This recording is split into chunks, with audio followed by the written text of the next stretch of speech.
is it you pray for? Greetings, salutations, and welcome to the 76th episode of Abyssal Musings. Sorry about the delay, folks. We kind of got lost track of time with the conversation backstage, and I had to reset my shit. So here we are. My name is Samuel the Infamous, and with me is my co-host and partner, Lawrence Knight. What's up, y'all? What's up? Except for you, Kohai. And joining us tonight is the inimitable Caucasian Sasquatch. How you doing, brother? Good evening, ladies and gentlemen. Welcome to Screaming into the Void. That's the wrong show. Oh, That's the Saturday show. This is Abyssal Musings. Abyssal Musings, right? No, I'm totally sober.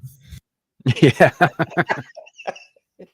Well, you know, in Caucasian Sasquatches, in his defense, SITV is the flagship show, Sam. So, you know, Abyssal Musings, you and I know we meant for this to be the more, you know, the complimentary show to it. And for those of you, which is a rarity out there, who don't know who Caucasian Sasquatch is and how he rolls, he's a very busy man. So I don't blame him for getting them mixed up. On his face, I do make less than what he does, and I have fallen asleep on this damn stream without you guys even knowing. Several times. Yeah. There was a couple of times where I fell asleep right when Sam hit the live button, and when I woke up, it was right when he got to me and said, "So, Larry, what do you have going on this week?" And I was like, yeah, I'll be around Great Group Talk, guys, and then we cut off. I'm like, what the hell did you guys talk about? Because I was out. Yeah.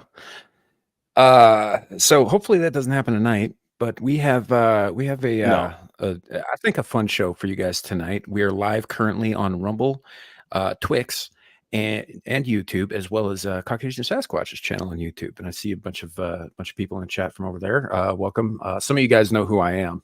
I'm gonna go ahead and apologize for those people. I can't control what they do. Oh, it's fine. You should see some of the nasty shit that my chat says to me. Yeah. You know what? And honestly, Sasquatch, I mean, we love the banter in the chat, man. So no worries. Yeah. So before we get too much further, let's say hello to the chat. We've got a fair few people to go through here, actually. We've got Ajot over on Sasquatch's channel saying first, good to see you. Bad Binky, that's my co-host for Tuesday nights. That's actually, I'm her co-host for Tuesday night now that I gave her the show. Fair enough. Andy Pickle is with us tonight. Good to see you, my man. What's going Shadow on, Big Bill? So we got Pickle and then we got Hawk. Yeah. Swizz Miss. She's my prime mod. Nice. Yeah.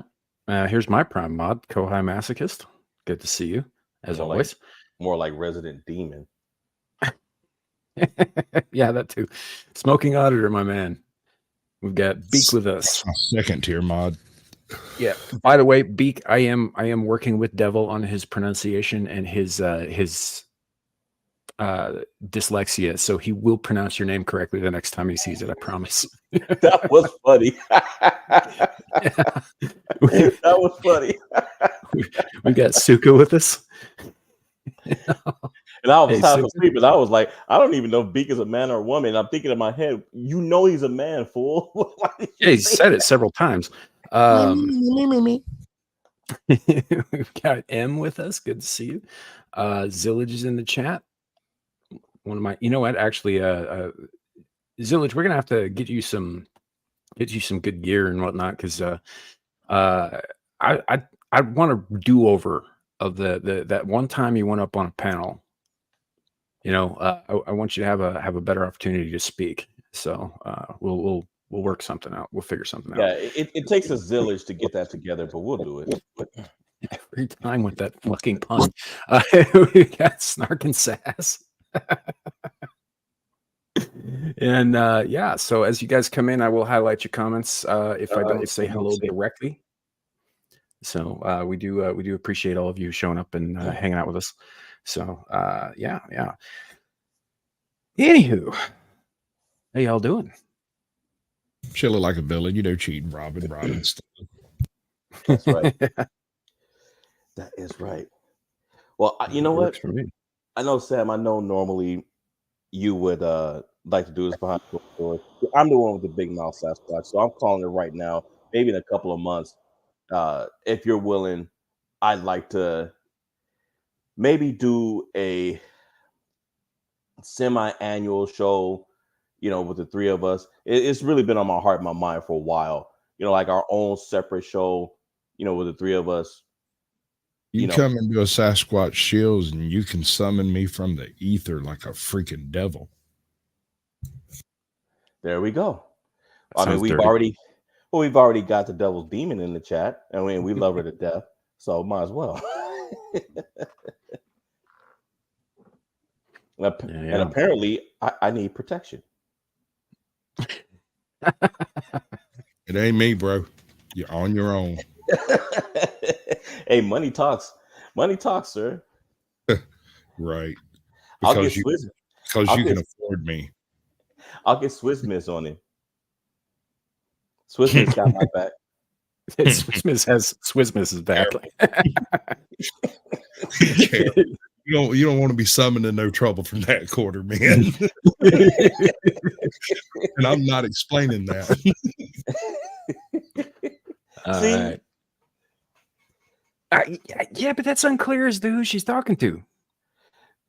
Well, I'm the one that got threatened, and I know exactly where to get the money to pay Swiss Miss. I'll get it from Tiffany Henyard. We know she's got it. You definitely cannot afford her. You can't. I can't afford her. Yeah. We don't answer. Oh, okay. All right. Well, let's get this ball rolling, shall we? Larry, what's on the agenda tonight? So tonight, guys, of course, we've got some infamous news. I was worried this week because the last couple of weeks we've had some gems, but people haven't been acting a fool like they were last year by comparison. But some gems popped up today and yesterday that I was lucky enough to catch. The first one, you guys have probably heard about this. I haven't even watched the video on it yet, but apparently some drunk traveler at LAX was messing with some Delta workers and talking about Pete Buttigieg, and didn't know she was in the wrong terminal. So I was hoping that they had the video, and they do. So a badly confused airline passenger was caught on camera losing her cool at LAX. I'll just say LAX, in an expletive-laden tirade, only to find out she was in the wrong terminal and yelling at the wrong people all along. This got to be funny. Let's see this. Can you hear that? Yep. So far, so good. So get me the fuck up on the next flight, you motherfuckers! Or call Pete Buttigieg right now! Call that Pete Buttigieg right now! That useless motherfucker! Well, she was sober enough to get that right. Okay, let me just cover this right off the rip. At what point in a person's life do they believe that being the total ass in public is going to get them anything? These days, unfortunately, quite a bit has gotten people what they wanted by acting cool. Yeah. Yeah. Well, the fact is like everybody, from a certain age on down to younger, is so much ingrained entitlement because nobody says no to kids anymore, and so these people grow up and nobody's ever said no to them, so they feel like they can get away with anything, and so they act out like this, and eventually they run into a situation where people don't want to put up with their shit and they shut them down. But until that happens, yeah, they just go through life screaming at people till they get what they want. There's another layer to this that I don't know if you've considered. Some of these people are mothers or the womanly figure matron of a household. And this individual will have a tendency of getting their way in all cases because if mama ain't happy, ain't nobody happy. And so they live for some number of years inside their little bubble where everybody kowtows to their decisions. And then they get in a public place where people don't, and they don't know how to cope. Yeah. Yeah, there's that too. It's our good friend Amira has a lot to say about women who rule their households with an iron fist. There's Yeah. tons of stuff on that over on her It's channel. fine as long as when you get into public and you run into actual authority figures, you deal with that authority and you don't resort to your screeching freaking home life. Mhm. That's Yeah. a good point. All right, let's continue on. Call people to church right now. The head of the TSA. Call that motherfucker right now. Get me up on the next flight. Get me up on the next motherfucking flight. Seriously. Where's her hair? Probably on the barbershop floor. No, it's in that bag right there.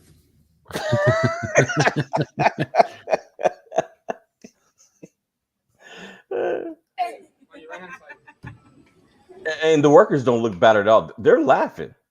And pay for that shit. Hold on. Now she's not screaming at them. She's screaming at some other people in a different department. Just listening to this chick, knowing that there's nothing anybody here could do about it. That's right, Andy. He was in a check-in luggage. Oh man. Pay for that shit. I will call people to judge right now. Call his ass. Call his ass. That's right. Yeah, I'm calling it here, man. Like Squatch, you have a solid theory about women who raise their children this way, and they browbeat their husbands this way, like in their own home they are the king of the castle kind of shit. But that woman right there, I'm just gonna say it right now. I don't believe that woman has children or husband. No, she has a whole list of abortions. She probably named them and keeps them alphabetically ordered. Yeah. Yeah, that woman right there, like, look, and I'm not saying this because she's a little thicker. There's plenty of thicker women out there who are very pleasant people and wonderful human fucking beings and make excellent mothers and wives. Yeah, and are generally pleasant, to be around. But that woman right there, it ain't about her outside physical appearance, although the hair is a little off-putting. It's a little bit like Eddie Munster went through a punk phase. But she's just like that. The ugliness in her soul is just shining right through. That's true. Her inner child has come out to play. But listen, you get one good, solid conservative cowboy run a rail through that girl, and she would immediately turn into a trad wife. Oh, I'm sure. That's that. But the problem is convincing such a dude to do that, and I think that's where it's falling short. Because like, look, her inner child, dude. Her inner child is Macaulay Culkin from The Good Son. If I let you go, do you think you'll fly? I'm just saying, her inner child is not somebody you want to be around. I'm not that rude, bro. That's harsh. Well, I'll tell you what. It won't be this guy that turns her into a trad wife. It won't be this guy, and he's a good judge. He judges booties in a different way. I would trust his judgment on booty if he were to show up and saying, holding up a card. I'd just assume he's more of an expert than I am. So after she started laughing when she realized that she was in the wrong spot. Quote, "You're not Delta," she said as she broke into a broad grin, and she stumbled back, lurching and giggling to herself as the desk broke out into laughter too. So I guess they had now my question is, how was she able to go that long without anybody calling the police? Anybody? I guess yelling alone is not enough to call them. I mean, I could have sworn it was causing a disturbance, but apparently not. My theory, they realized that she was in the wrong department and figured the security would take care of it. And so it went on for a little while before someone realized that security was a white guy and he wasn't going to come over there and mess with that girl. So they had to call somebody real to come deal with her, like, supervisors or owners and shit. And so they show up and lawyers get introduced. And she pulled out immediately. All right. The next one. Now, I haven't watched this at all. I wanted to watch this in earnest. So we have a guy in our chat named Suka. And Sasquatch, you know who that is. He is the person behind the various lioness rap videos that pop up every once in a while. So he'll appreciate this. But apparently, perhaps somebody saw one of Suka's AI videos and decided to create their own rap stars, just like that band, the Gorillas, who are all fictional. This rap star is the Mona Lisa. I have no idea what she's rapping about. I thought it would be interesting to find out together. And I'll hit play, and I'll keep my finger on the button just in case. Yo, I'm a paparazzi. I don't play no y'all. What the fuck? Pop, my camera's up your crotch. See, I don't know. I hate everything about this. So you just give me a reason to keep. No, I suddenly understand. I understand everything. This is why Sam hates you. Kinda, yeah. I tell the truth from what I see and sell it to Perez Hilty. Don't call me scuzzy, making money. That's my job, celeb photography. What? Hell no, Okay. I'm not needy. Jesus H. Christ. This is like one of those, you remember a couple years back when everybody was fucking locked down and people were going bored out of their minds and everybody got on the internet. We all did, but you'd see these videos pop up of these housewives in their kitchens and whatnot doing, and I don't use this term often, but cringe shit like this, right? That's what this reminds me of. Yes. I hate it. I do too. But This is not good. The best way possible. She sounds like a girl I used to know in high school. Yeah, that's exactly what I was thinking. Paparazzi. Don't act so hotsy-totsy, bitch. I know that you from Jersey. I know that you from Jersey. What the I'm gonna go use my bleach eye drops now. Do you guys ever listen to Marcy Playground back in the day? They had one hit song called Sex and Candy. So I smell sex that's and candy. that same album. They had a song on there that talks about like how he was told by his mom to stay away from girls with New Jersey hair, and that's what that made me think of. Well, so we know who the culprit is behind this. It's Microsoft. They use their new AI technology called VASA 1, which can take a still image and an audio clip and combine them to generate lifelike videos of talking faces. Yeah, that's so what they're doing right now. And although I think this is absolutely the wrong fucking way to go about this, because that was horrifying. But what they're doing is they're trying to make everybody forget that their AI went all kinds of racist. Exactly. It really did. Exactly. Like to a point where they put out somebody like tried to get them to give it an AI image of a Nazi, and it did. It was Asian. Black. Asian and black. Yeah. I've got a co-host my Sunday night show, The Blast Radius. Captain Curmudgeon came up with this. He asked for a picture of George Washington because he was planning on reading his exit speech. And when he looked over at the picture it had given him, it was a black George Washington.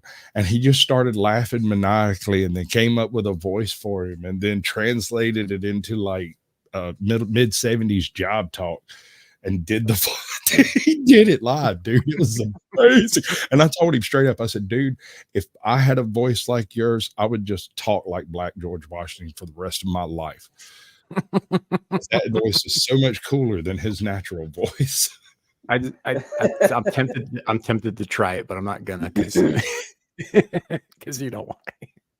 All right. Next one. Now, Sasquatch, you look like a man who dresses well and is always on the cutting edge of new clothing. Well, some designer, and I'm guessing he was high as a kite to think that this was a good idea, but these new designer jeans are designed to basically mimic pee stains. So want What? they want men to buy jeans that makes it look like they Like wet the themselves. piss. Piss pants. It's like fucking Billy Madison. Let's see. Okay. Everybody my age pees their pants. It's the coolest. Let me turn out the music. So it's the latest fashion. That this denim design was not a quote accident. Look at how the stains just and goes around the back. The internet is in a tizzy over the unorthodox Jordan Luca jeans, which feature a dark stain in the groin area of the pants. Yeah, I wonder why. $800.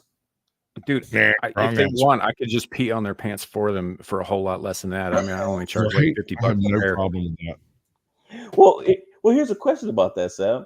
If they're willing to pay $800 for it, and you're within piss reach of them, why don't you just piss on them and take that $800 and save them the gas money? That's what I'm saying. I would piss on their pants for a whole lot less than $800. Actually. Throw me 50 and I'll do it for that. No, bro, I'll do it Well, for why free do it if for you show me $50? some asshole willing to pay that much for a pair of pants. Looks like I've already pissed on him. I'll just piss on him. Just line them up. Bring me the beer. But what I'm saying is, if they're willing to go give somebody that they don't know $800, why not take the $800 for yourself? If they say, "Hey, here, you know what? Instead, why don't you piss on them and I give you the $800? Why not take you? Why do it for $50?"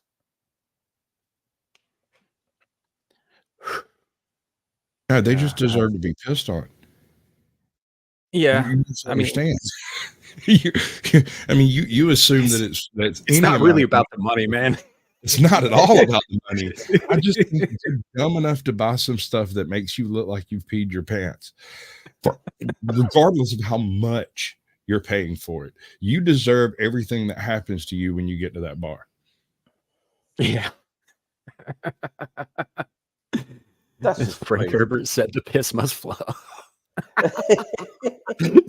Oh, I was just reading Dune earlier today. Well, you know what? Listen, Sasquatch, Sam, I think somebody decided to think the same way you do because they dropped it down to $608. So Yeah. But you know what's going to like- happen to these people, right? Hmm. You know, it's like seeing people wearing a mask in their car by themselves. You know you're dealing with an idiot when you see them wearing pants that look like they've been pissed in. yeah. So they're immediately going to get doped up at the bar by some random hussy that's going to take him out to the canal, take his money, and kick him off in the canal. Probably pee on him too, because if they're wearing That's stuff what I'm that looks like it's been peed on, they're probably into it.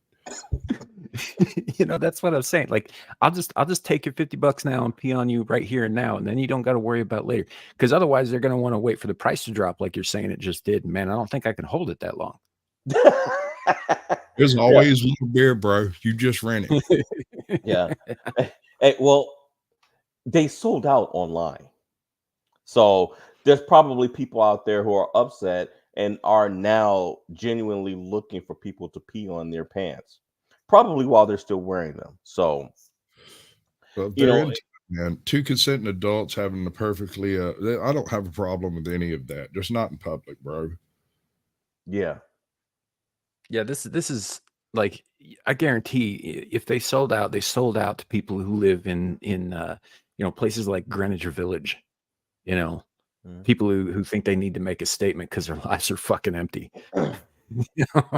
Yeah, Well- no, I had a full on like chick come in completely deranged on the concept of two consenting adults being involved in a business agreement versus what if someone bought your child something smutty. And I was like, hold up, this is a total false equivalency. You keep bringing in something illegal into what would otherwise be a perfectly legal agreement. If you want to have somebody pee on you in the privacy of your own home and you're going to pay them to do it, by all means, I don't care. It's the same premise. As long as it's not damaging children, have at, bro. Well, you know, and little kids. Now it's funny because I'm actually glad that my son is not seeing this right now, because I just had a discussion with him about how it's okay for him to pee in the toilet because that's where it's supposed to go.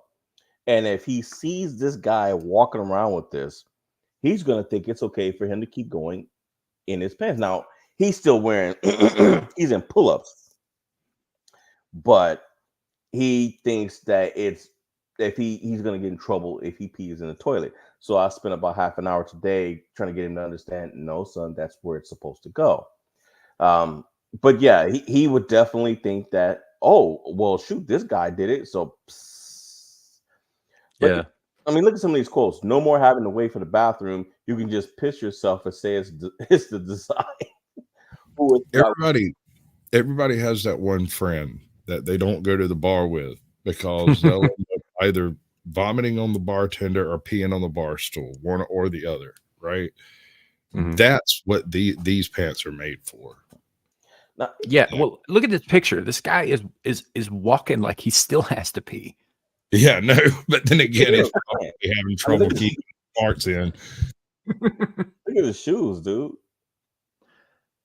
I mean, I don't understand fashion. I guess maybe that's it. I just don't understand And fashion. I It's like don't think that's it anymore, dude. I don't think that's the thing. I mean, I don't think this is fashion. I think okay.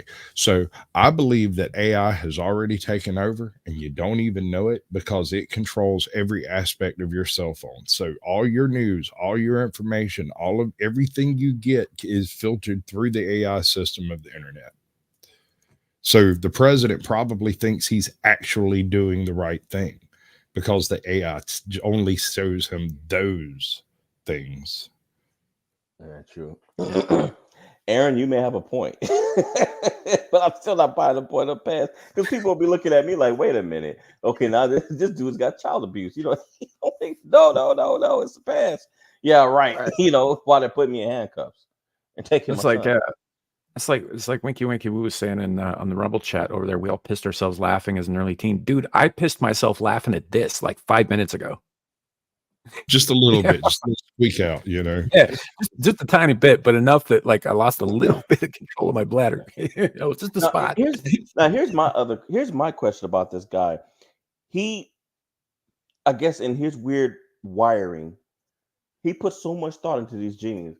Like, bro, how much more money would you have made if you had made a pair of pants with a built-in penile outline that made your junk look longer?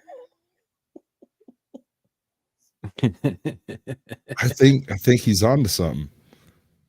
This is a presidential bid here. This is supported fully by Joe Pamper Pants Biden.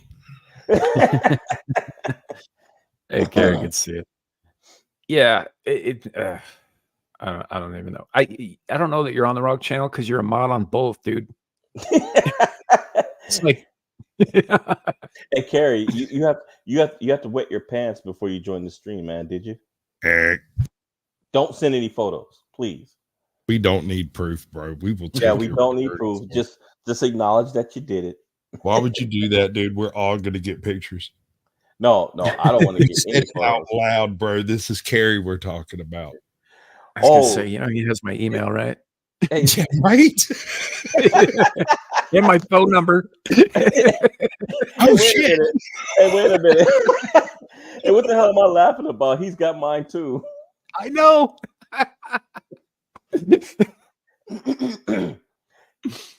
But I tell you what, though, Sasquatch, who you don't want to get a hold of your likeness for any reason is Kohai, especially after what she did to Carrie last year.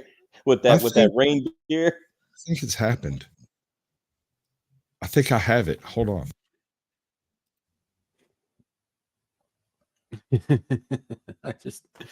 I don't know. I've seen some dumb, clothing lines in my day. Some really dumb clothing lines. You remember not a couple years ago when bell bottoms tried to make a fucking comeback? Man, that shit was ugly in the 70s. I'm just saying, but It did for Yeah. wasn't it like what was it, like 2005, 2006? All these Yeah. little kids started getting 70s hairstyles and wearing bare bell bottoms. I was like, y'all look like a bunch of dummies. Dude, I wear my hair long, okay? If Yes, I've generally seen it. speaking, like there are times when I will shave it down to the skin or whatever because I get weird about it, but I wear my hair long and I'm looking at these fucking kids with these shaggy 70s haircuts in the mid aughts, and I'm like, dude, cut your fucking hair. Yeah, exactly. Grow it out or cut it, one way or the other, but don't this in between shit. Stop that. Yeah, with those bell bottoms, like if they think they jump off a chair, they're gonna float. We're gonna float. We'll float. You'll float too. Buy some bell bottoms. You'll float too. Yeah, We all but this float takes the cake. here. This Beep, beep, Richie. I would say that P jeans are dumber even than skinny jeans. Oh yeah. I still don't get skinny jeans. I mean, but my big butt's not gonna fit in those skinny jeans. Thankfully, as soon as I sit down, I'd rip them. Yeah. Well, there was a whole skater subculture that was all about skinny jeans, and they claimed, "Oh, it helps move like a cheetah." I was like, "Oh yeah, how come you can't get it up over your ass then?" Yeah, you got to be You know, skinnier than the jeans just to try to get it over your waist. I was like, "There's no way you're outrunning cops with that shit restricting your movement." I'm just saying. It's like they saw the gangster thing, where they'd wear these super baggy pants down around the mid thigh with like a belt, and all you'd see was fucking boxers and shit like that, and they're just like, "Oh yeah, I'm out doing dirt, doing crimes and shit." And I was like, "How the fuck are you gonna hop a fence with your pants around your ankles, dude?" And it's like these guys saw that and they went the opposite direction, but they went so far they ended up with the same problem. You sweet summer child. What you don't realize is this is all a social engineering thing where they're trying to get people to wear the skinniest, tightest jeans possible so that they become infertile due to not enough blood flow through the testes. Oh man, half of these kids ain't got enough testosterone to produce sperm in the first place. They failed the testy. Yeah, they did. If it ever drops, you'll finally be an adult. Yeah, but I'm gonna segue. Sasquatch, let me know when you have found what you're looking for. I can't find it, but I'm almost positive Kohai did a picture of me in a jar or something. I can't quite. Oh yeah, like last year. Yeah, I think I saw that. I might have it somewhere, but it's buried under a bunch of other screenshots. I know that's the thing. Is I've got a billion things over here, and I don't remember exactly when it got downloaded. Well, while you guys are looking for it, this is a public service announcement to all of our listeners out there. All the things that we're talking about, the greatest threat to our democracy and to the world is climate change. And the reason why climate change is so dangerous is because of those damn cows and their farts. And so, in order to save us all, scientists have got together, a think tank got together and realized that if they breed cows that fart less, that can help curb global warming. I'm calling this out immediately. This is fixing to give you one of them little blue boxes under your video, so you know. But there are exactly as many cows and buffalo on the continent today as there were just buffalo 800 years ago. Mm-hmm. So you got to convince me that cows produce more flatulence than your average 2-ton buffalo. Well, here's the thing: is that flatulence is a byproduct of the gastrointestinal processes. Cows have 4 fucking stomachs, right? How exactly are they going to make this work and still make this like an animal that can sustain itself? Because I mean, if it can't fart, man, they're just going to explode. Well, it's got to go somewhere. That's explained in the article, but I haven't played the video, so let's see what they're going to gene engineer Beto into them. Oh Lord, I mean, no telling. Reducing cow farts is the key to solving global warming. Researchers in Australia found that breeding less flatulent cows may reduce methane emission levels globally. I don't know how they're going to plan on pulling that off. Let's see. It's the less flatulence part that doesn't make sense. Yeah, I think they're going to try to get them to pee more, because I skimmed through the article and that's what they were saying, that they taught the cows to basically train themselves to pee more than fart. The dairy and beef industries have long been blamed for much of the greenhouse gas that gets trapped in the Earth's atmosphere, which is BS. How? This whole thing is stupid. I don't see it. Oh well, look, it's our savior. Bill Gates has been public about the wealthiest countries in the world needing to ditch beef for plant-based alternatives, but I bet you didn't do that. Now, did you, Bill? Let's see.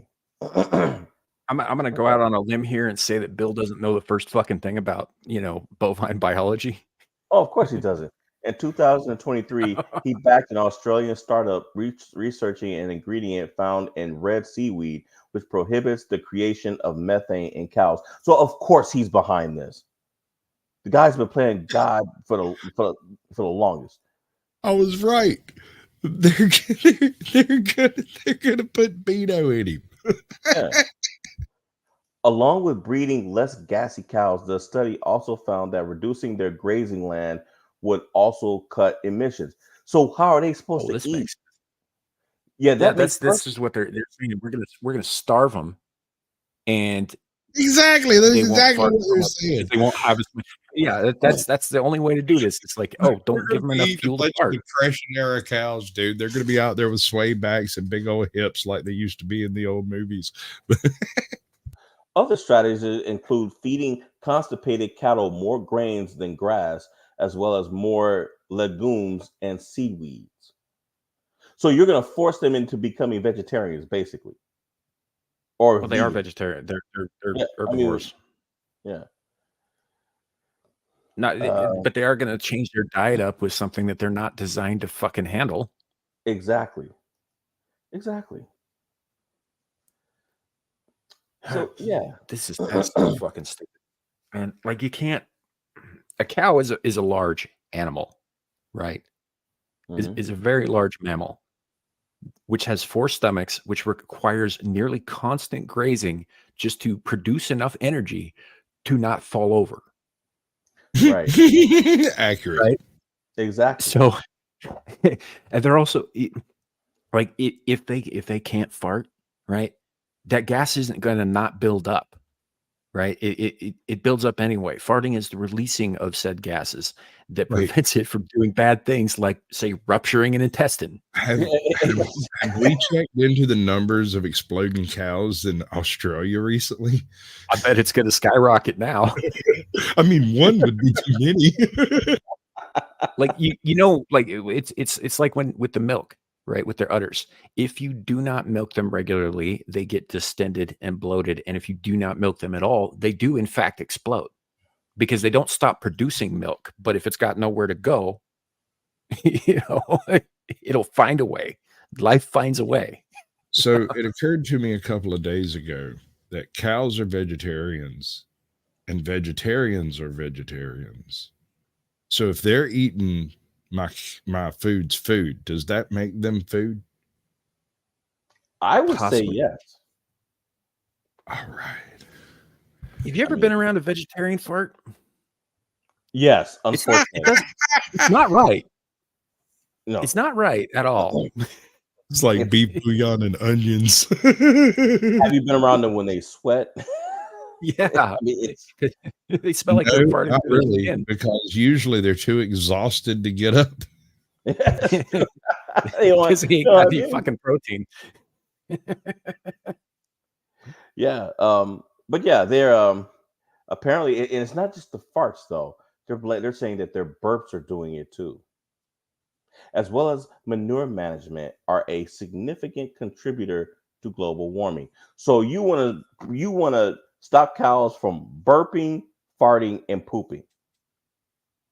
We've already covered the methane recovery systems available to the modern homestead. Are we going to get back into that?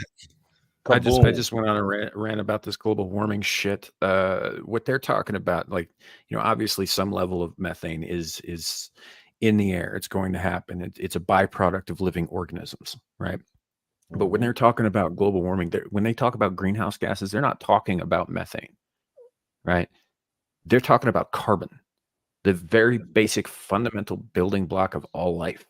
They're talking about the shit that we breathe out that feeds plants, right? That then gets, cycled through their systems and they breathe out oxygen, which we breathe. They're talking about reducing that shit, the very thing that keeps us alive. And what's worse is that when they talk about, like, oh my gosh, there's been this variance, this increase in heat and carbon in the carbon content of the atmosphere over the last like 180 years or whatever, because they always pick an arbitrary starting point instead of going back as far as possible and getting as much data as possible to make the best possible analysis. And you know what the variance has been? 200 years ago, it was at 0.03% carbon content in the atmosphere. Now it's at 0.04%. If it drops below 0.02%, plants start to die, and then so do we. Die. And another aspect, if you take a good look at the development of coral reefs and whatnot, that is in direct relation to the density of carbon dioxide that has been rendered in solution in the ocean, which is a direct account for what's in the air over a number of years. It takes a while for it to dissolve into the seawater, but it does. And when that rises, it becomes slightly more acidic, but also different corals start generating much faster. Yeah. So, and not to get on my fuck the WEF and the NWO soapbox. That's more of a screaming into the void thing. But yeah, just keep in mind, folks, all you out there listening, when they say we want to reduce carbon, they're talking about you. Yeah, they're talking about I us. have a theory on that, and it's completely off base. It's a totally different non-AI based theory. Right now, a vast section of Russia over there, Siberia, is tundra. But if the temperature rises 2 degrees, that becomes the bread basket of the world. Yeet, yeet. Are we throwing gang signs? Okay. I can bounce too. She's throwing up southwest side, I guess, or upper north side.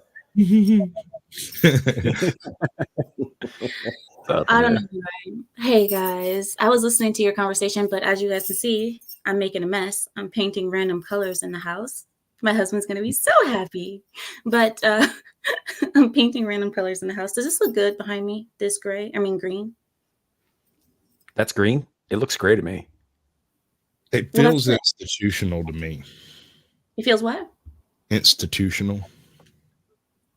It feels like what you would find in a. I know what an institution is.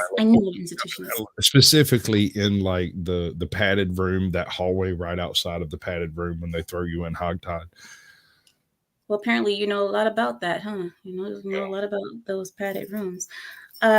I just got so tired of plain walls, so I'm going dark. I'm making all the walls in the house dark. So I don't know if I'm messing up the house or this is just a guess. So are you saying that after you get through painting the walls dark, that you're going to join the NAACP? Are you Rachel Dolezal? Well, I'm not going that dark now. We're not going African American dark. We're going for more of a Asian in the sun type of dark, kind of, So like Cambodian or something? Southern Indian. Yeah, Cambodian, exactly, Larry. Cambodian, the green color, that kind of green, Cambodian, Laotian kind of thing. So that's what I'm going for. And yeah, so forgive me, guys. But I was listening to the conversation, and what's up with the non-farting cows? Some Bill Gates funded lunatics in Australia thinks that if they genetically engineer cows to not be able to fart, burp, or poop, it will cut down significantly global warming.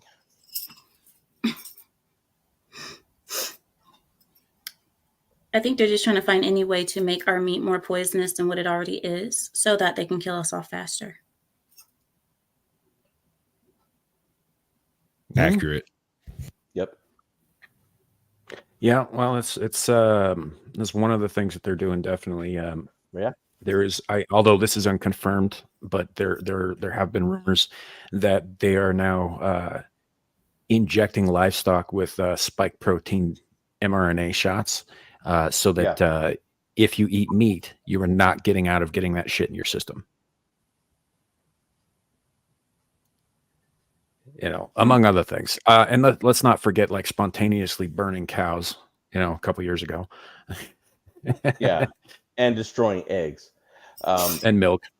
But I will say this, though, and this is another segue. Those of you who are worried about being having your carbon footprint reduced, don't worry, because the Biden administration and their fellow Democrats, as usual, have identified their first targets, and just in time for election season. You see, they think it's only right to scrap their plan to ban menthol cigarettes after political pressure that it would turn off black voters ahead of the 2024 election. So they're telling Joe Biden that if he bans menthol cigarettes, my fellow black people will not vote for him. However, what are my fellow black people? What were they saying about menthol cigarettes? Ban menthol, save black lives.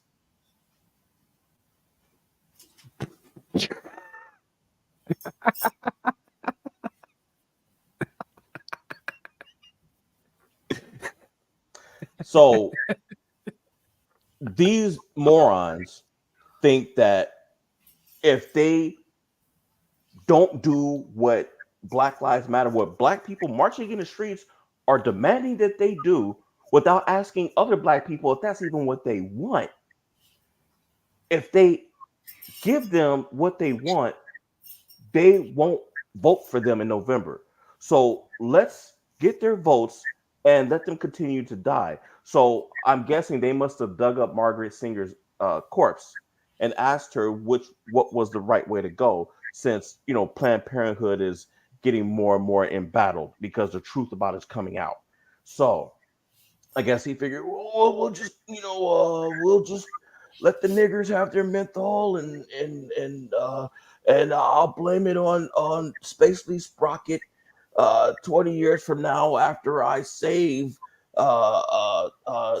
somebody from an asteroid using my pinky.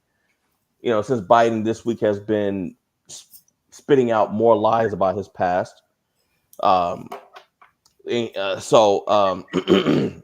Including saying something that Trump was, basically ridiculed for when he was running for president the first time, which was, women used to send him crazy photos and all kinds of stuff. This is Joe Biden saying all this, but I just thought it was funny that I was reading this, that I saw this headline, and I'm scrolling down, and I'm like, this can't be right. Okay. Why will we, over a pack of cigarettes? You know how many cigarettes there are out there? They'll just switch to a different brand. And most black people that I know smoke Black and Miles anyway. So like, okay. I haven't heard a black person even say menthol since like the early 90s. These are the same people burning the chicken farms, right? Yeah. Yeah. Yeah, they're reminding us that they don't like us, but they want our vote anyway. Somehow I think it'll work. Yeah, unfortunately. 81% of them opting for the menthol varieties. 81% of how many people did you check? That could have been, 10 people. They went to Harlem. Crazy. California Attorney General Rob Bonta led a 21-state letter to the White House in January stating that the time to act is now. Advocating for the ban, claim that outlawing the flavor products will cut usage and therefore save lives. So yeah, he said no. Let the ends die. Let them continue to kill themselves. I just need their votes. They can die afterwards. I'm trying to stay in the White House. Yeah. Mhm. I don't know. It's the whole argument about mentals is kind of racist. Actually, Yeah, it's it is. like I know a lot of Black Americans. About half of them smoke. Only about half of them smoke menthols. Exactly. So I kind of figure with my name, I should probably just not have an opinion in this. no, please do have your opinion. No, And by sir. the way, Mm-mm. we've got 2 more articles, and beware. Caucasian Sasquatch, please say what you feel. Go on.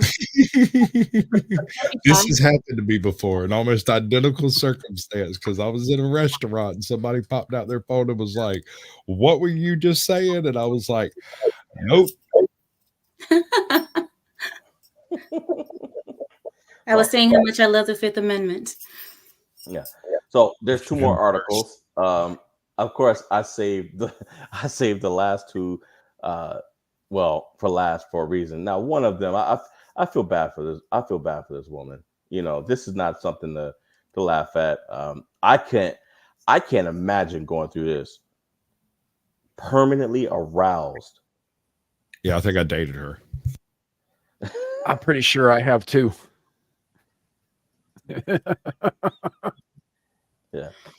Woman's rare medical condition makes her permanently aroused. I that's got to be torture. I mean, a Rhode Island woman lives with an excruciating condition that leaves her permanently aroused, claiming it has ruined her life. I'll bet. You reckon Is it she even was? arousal at that point? If you're You reckon constantly she was on aroused and you're not. OnlyFans? Go ahead. You reckon she was on OnlyFans before she developed this condition? I don't Possibly. I don't think so. I mean, maybe. I mean, it's possible. What were you gonna say, Amira? Is it even arousal at that point? Because if you're permanently aroused, that means you're never aroused, right? Because you can't be permanently in a state of euphoria, because that euphoria turns into normalcy, which means that it could turn into pain. So I don't think that it's actually proper to call it arousal. Well, I mean, this is coming from her. She said it's been going on since she was 6. Like that can't be right. 6. How are you getting aroused? I mean, describing the pain. So she's in pain as burning bugs under my skin, as if her genitals were on fire. Yeah, that doesn't sound like arousal. That sounds like Overly sensitive nerves or overly active nerves. yeah. My vulva was constantly burning. It was like I was naturally aroused, but I didn't want it. I'm hopeful I'll be able to have a painless sexual relationship in my lifetime. Yeah, I don't know. That sounds like there's something wrong with their nervous system. Yeah. Yeah. Is she a virgin still, or did she already try being intimate? I don't know. My guess is maybe she's probably tried at some point. Wallen has had some of her genital nerves removed, ouch, in a bid to numb the pain, while also leaving her a chance of one day having a normal sex life drive in the future. But if she's having some taken out, I mean, how are you going to get aroused if you're taking the nerves out? Well, that's female circumcision now, isn't it? Yeah, but says her choices are currently between living with it or being permanently numb. She looks mad. Yeah, Jacob, that is sad. Yeah, she's hopeful that I one day imagine she probably is. Yeah. 21 years old. So it's called persistent genital arousal disorder. I think they need to. I would think that inflammation is probably a better word than arousal. Yeah. I don't think that's arousal at all. Constant pins and needles in her genitals. Yeah, there's nothing arousing about that. Mm-hmm. She's only had a handful of pain-free days in 15 years and is unable to work or study full time. Mm. Oh, that is so. Yeah, and and for this, I mean, stories like this just remind me. I don't have it bad. I don't have it anywhere near as bad as some other people. So, I mean, I just read a story earlier about some lady went in for routine surgery, and when she woke up, her arms and legs had been cut off because she had sepsis had set in during the surgery and infected her limbs, and the doctors had to cut them all off. Imagine waking up without your arms and legs. No. They had to amputate at the knees and at her elbows. Oh my gosh. I wonder, because this is clearly it's affecting our nerves. When you're in a state of arousal, like the biological state of arousal, like it heightens certain things, like your senses, your sense of touch, for example. Everything is, much more intense. And if she's constantly in that state, it'd be a wonder if she could stand to even be hugged by anybody else, like it touched at all. Like a handshake would probably be agonizing, would be if I had to guess. Yeah, it says when she hit puberty, she started experiencing random days without pain, but the burning and unwanted arousal would come back with a vengeance after a couple of days. And she would deliberately use vapor rub on her genitals to distract from the wow. Chemicals in the rub would give her severe thrush, but she found the rawness and burning more tolerable than the wow. Yeah, poor thing. Yeah, it sucks. That does not make Sasquatch happy. Yeah, it's just like, I mean, I'm impressed she hasn't chosen to employ a permanent solution here, because this is enough to drive a lot of people mad.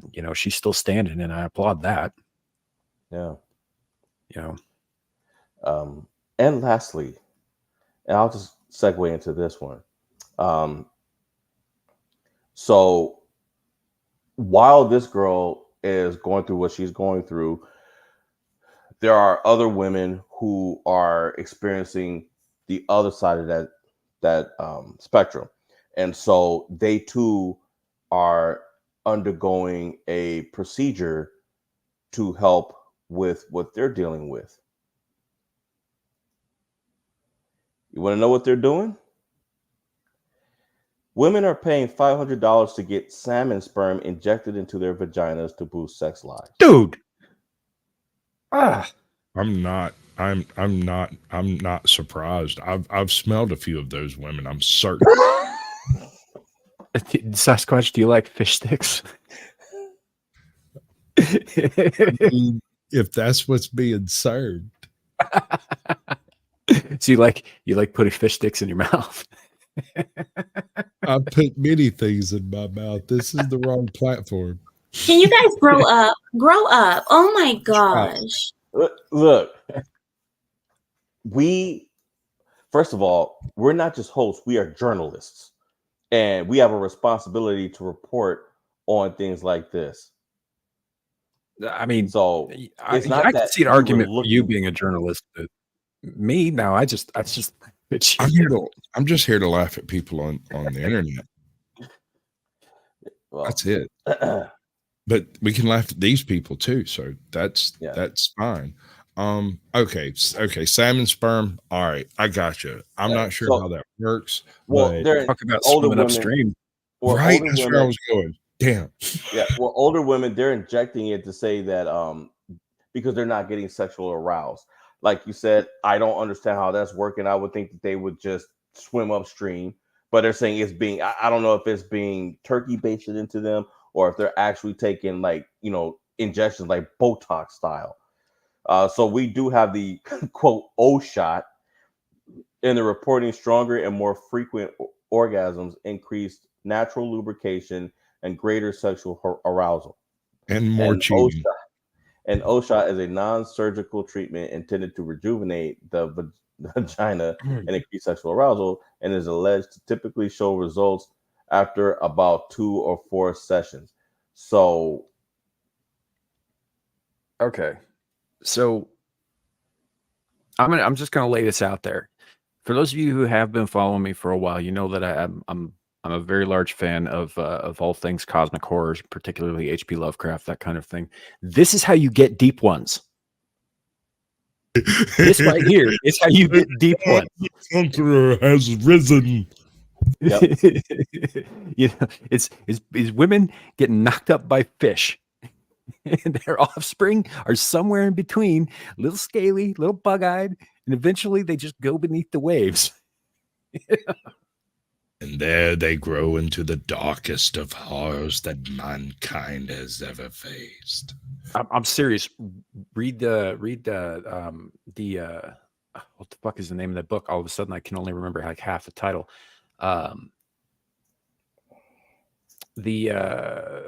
Something at Innsmouth. Anyway, read that story. It talks all about this shit, about women doing fish and their offspring being these like horrible fishy half human hybrid mutation things that worship like the god of all of them, who was basically just one of them but bigger. It's a whole thing. Anyway, pretty sure that would that's be Qatar, isn't it? Dagon, actually. Yeah, no, Yeah. Dagon. But the name of the book was the name of the story was Dunwich Horror. Is that the first place he appeared? Dunwich Horror was the one about the Whateleys and the daughter of the homeboy getting knocked up by Yog-Sothoth and having two children, one being Wilbur and the other being the invisible house-sized tentacle beast. You know, if it gets you. Those stories are wild. But this right here, I used to use at the Mountains of Madness as sleeping fodder. Really? I love the way he sounds. He just sounds so bored reading his own material.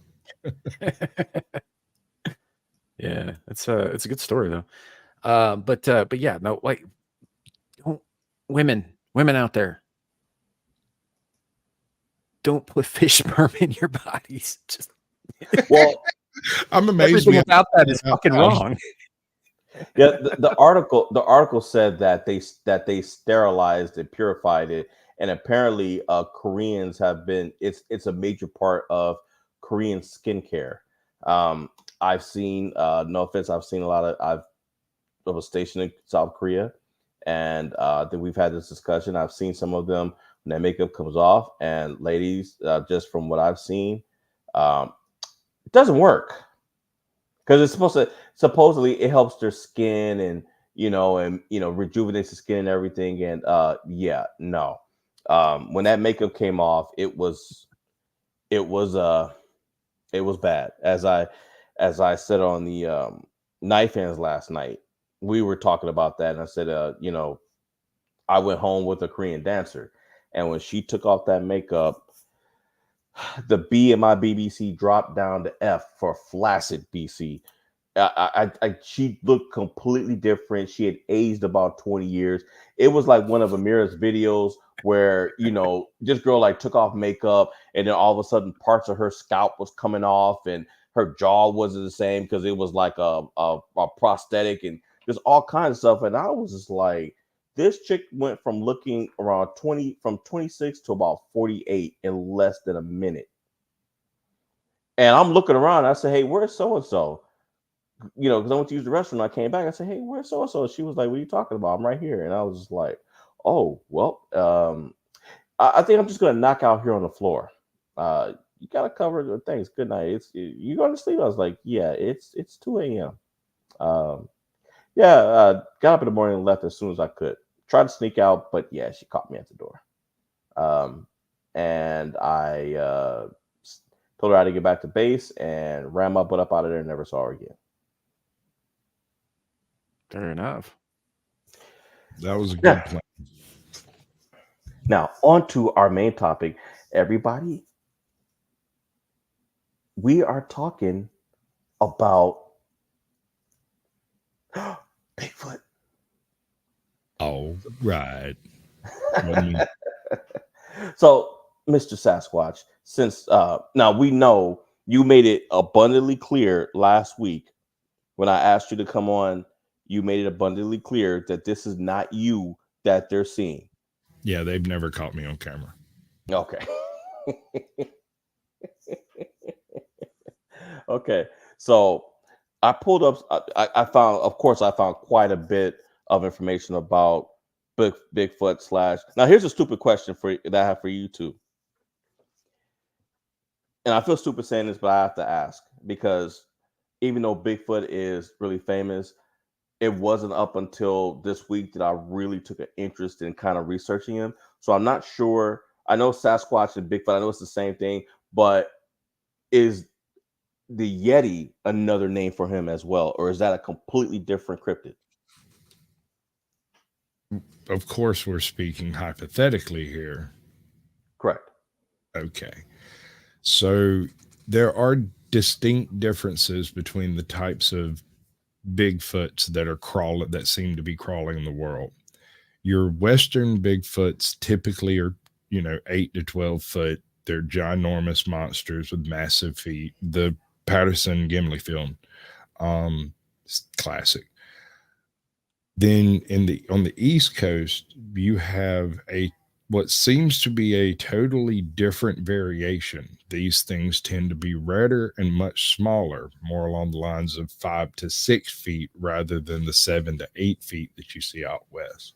In Ohio and Kansas, you have a lean, almost Homo erectus style called the Ohio grassman. These are very reminiscent. The reports are very reminiscent of Homo ergaster types. They seem to be even smaller and more runny, so to speak, more athletic. The further south you get on the East Coast, the smaller still they become, where you run into the skunk ape, which is described basically as a 5 foot tall orangutan that walks on 2 legs. Very red in most cases. I'm not familiar with any northeastern stories. I think those are the little people of the Cherokee. When you get off over there in the Iroquois, those stories are really weird because they're not really associated with Sasquatch tales in the first place. They're more related to like Wendigo type tales, but it seems to be described as the same type of creature. I didn't know until now. I had no idea that there were that many versions of a Sasquatch. I mean, I always thought that they were, 7 feet tall, 8 feet tall. Because when I did my research, it was basically saying, hey, it's there's a Sasquatch that travels between Canada and I think they say parts of California. And I was like, well, okay, well, how's he doing that, by himself? And then apparently there was a family of them, like a whole species of them. But I have to wonder, with all these different species, maybe like the smaller ones, like the 5 foot ones that was red all over. Are you sure that's not just some crackhead in a ghillie suit? We don't know that it's not orangutans because You're talking about Florida, where there's an awful lot of testing labs and they regularly get flooded out by hurricanes. So, Oh Lord. But I'm going to really wrap your brain around two particular stories. One, look up the Yowie in Australia. 2, look into the Mount St. Helens Sasquatch tale. The Bigfoot, the supposedly after the Mount St. Helens eruption, an entire National Guard squad was deployed to the area. Natural disasters call for this type of stuff, except the weird thing is certain groups of that squad weren't involved in any of the reclamation stuff, none of the life-saving measures, none of the water delivery, none of that stuff. They seem to have just gone up and collected bodies. The problem with that is we know about how many people died in Mount St. Helens eruption. It's a relatively covered area, and so we know how many people were in the park, right? The bodies that they supposedly retrieved were in excess of the number of people that were in the park, and yet there's no register of names associated with these bodies being removed, although overburden was removed to the tune of about 2 tons.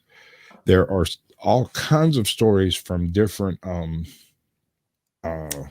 National Guardsmen who claim to have worked that detail as the gate guard, not in the squad that did the work, but in the people that witnessed it happening.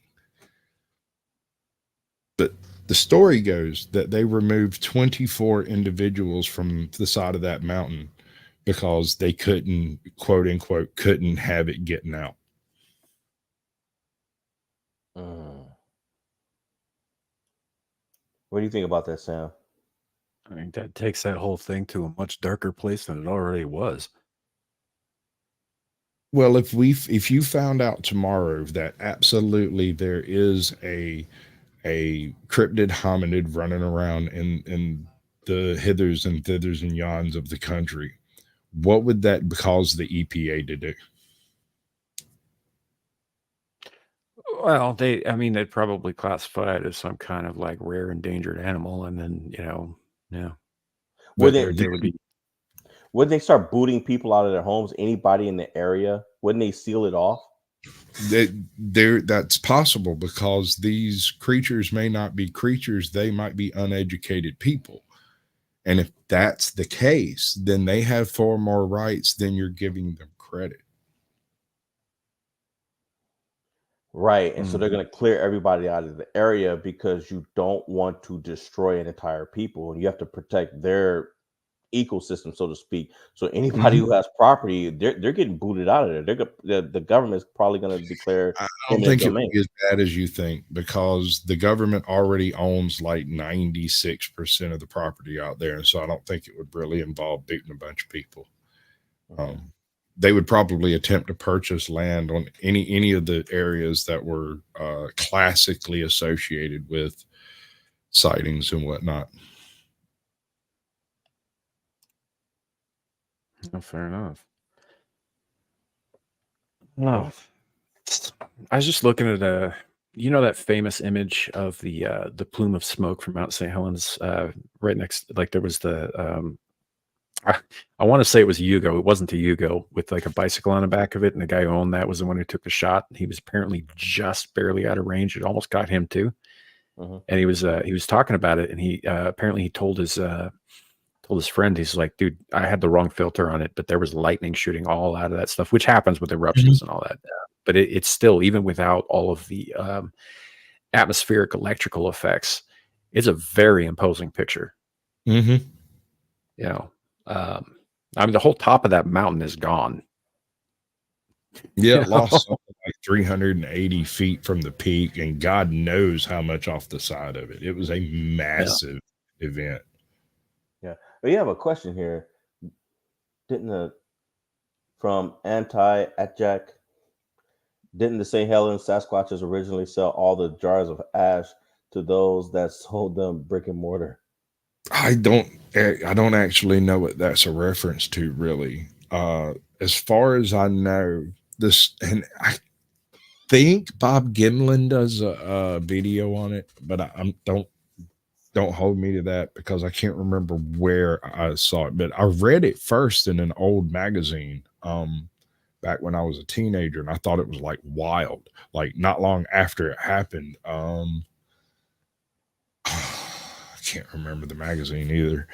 But when I first come across the story, I went like, that's wild. That is absolutely wild. And I just it lodged in the back of my mind. And then later on YouTube, I come across dozens of supposed firsthand accounts that were later, due to the misinformation policies, changed to being creepypastas. Okay.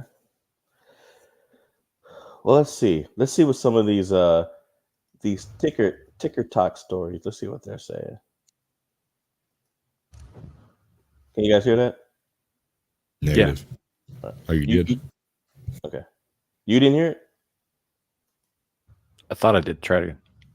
Can you hear it now? Yeah. So apparently this guy is saying close up real Bigfoot encounter.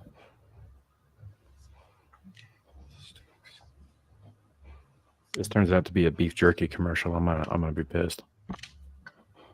It's a Dr. Squatch commercial. It might be a Slim Jim commercial. Snapping to his neck. Snapping to a Slim Jim, literally. What the fuck is that? Okay. Hold on. Would you like me to That's go not. That looked just like the Mogollon monster. That is the spitting image of the Mogollon monster. Okay, what's the Mogollon monster? I'll get it. Hold on. It kind of looks a little bit like Lemmy from Motorhead too. Hey, come on, Lemmy's dead, dude. Just do that to Lemmy. He doesn't even have the mustache. Yeah, that's or maybe Ozzy before the drugs started rotting him instead of preserving him. I don't know. That looks like a dude to me. A guy in a suit, a Halloween suit. Something like that, yeah. And Danny Staten, welcome in. I think there is a guy in a suit there, but they're also using some digital screwery. Yeah. Let me know if you need me to switch off. If you've got something you want to bring up, Sasquatch, so we can get a look at it. I'm trying to find the specific image. Yeah. Problem is like with all this like found footage stuff, or this, I took this footage on my camera. And it's like, first of all, even at night, right? The phone on my camera, or the camera on my phone rather, my phone is like 4 or 5 years old at this point, and the camera on my phone is still better than this one. And even then, it's really easy to fake stuff with digital. Yeah. Like you can make a decent budget looking movie on your freaking iPhone these days.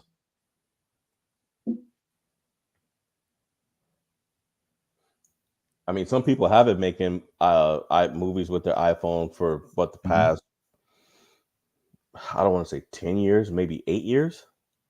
Yeah. And some of them work in Hollywood. I'm just saying that it's hard to take this kind of footage at face value because of what we know of the technology. Right.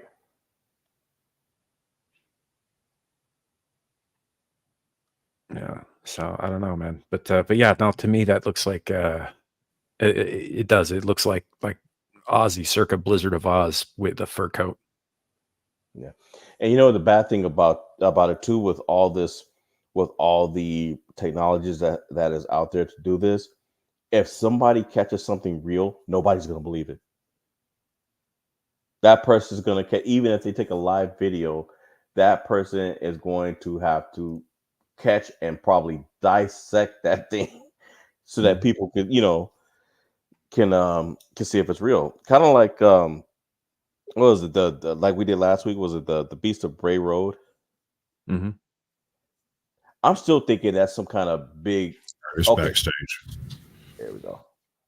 I still think that's some kind of big mutated wolf that they ran into. You see that face? Why is it doing that? That's terrible. I don't like that. Yeah, but I do see what you're talking about. It looks like it looks just like it. Yeah. Yeah. That's what I'm saying. There's another image of in this same series, and it's not in this collection. But that's the one that has the mouth and beard thing. It looks like he's wearing a bear pelt. Like a black bear.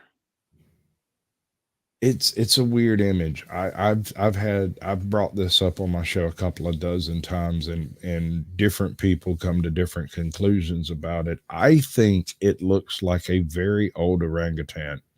This was taken in northern Florida, about 20 miles away from a closed down makeup testing facility, and back, I think it was Hurricane Andrew was what closed the place down. It basically flattened it and released all the animals. And I think good night, Swiss Miss. Thanks for sticking with us as long as you have. Good night. Yeah, I don't know, man. Maybe it escaped from the cosmetic testing facility. Maybe it used to be a bunny.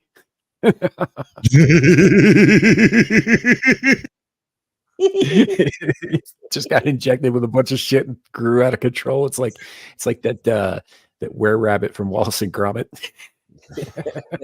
Now this next one. Now I couldn't see it, but the person driving this boat claims they saw something way off on land. Hey, Shelly, you wanted a video of the lake and see what it was like up here? Yeah, shut up.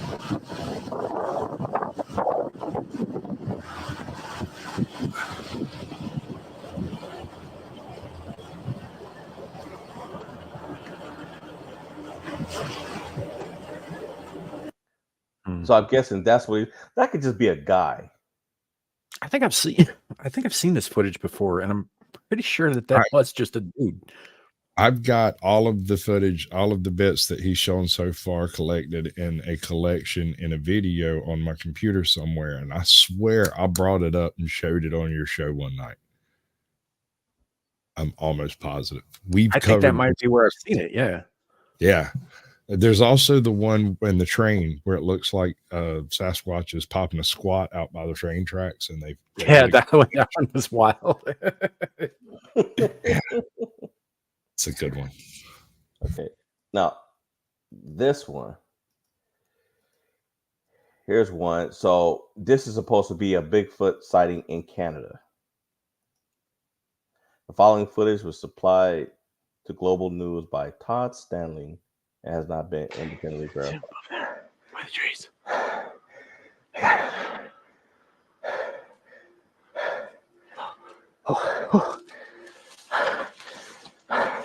I'm a wilderness tracker and I'm a guide, a wilderness guide, and I have a significant expertise when it comes to the species commonly referred to as Sasquatch.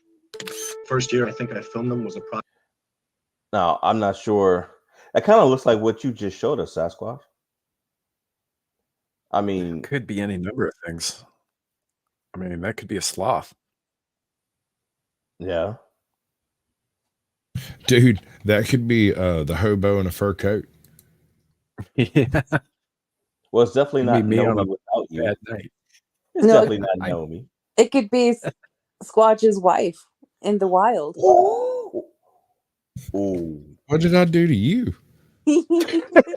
Haven't seen you in a while. Lord. That's why I'm coming in guns blazing.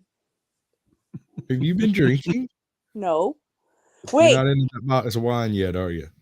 Okay. I've been drinking. I haven't drank since Las Vegas. I'm just chilling. This is just how I am in real life. By the way, Yeah. Sasquatch, did you hear about what Nomi got to do? She won a bet and she got to beautify Dermy's face. I did. I have heard legends of myths of this event. I suspect that there might be some of that masochism involved because he just likes pain. He does. And here's the strange thing too. So what I have done to him makes men cry. I have made men cry thousands of times doing the things that I've done with them with threading. Dermy, Pay you? yeah, they paid me because it's an actual service to beautify them. And I could tell that Dermy was swallowing his pain because I could see his face turning red. And it's not just like me tearing the hair off his face. He was trying to hold it in because he didn't want to be shown as a little bitch. But I came up with a good idea. I was like, hey, Dermy, stand up. Hey, let me look at your nose. And I put my thread near his nose and I ripped those suckers right out of his nose hole. And that's when he started crying. I'm proud of you. Thank you. Thank you. It wasn't an easy job, but it had to be done. Well, Yeah, I don't know if you're for aware. the record, real quick, for the record, Suka, that was actually Adam Soldier Spirit who kicked him in the balls. But yes. Yeah, I didn't kick no one in the balls. I didn't choose violence that day. Maybe later, but Ripping nose hairs out of a dude's face is kind of violent.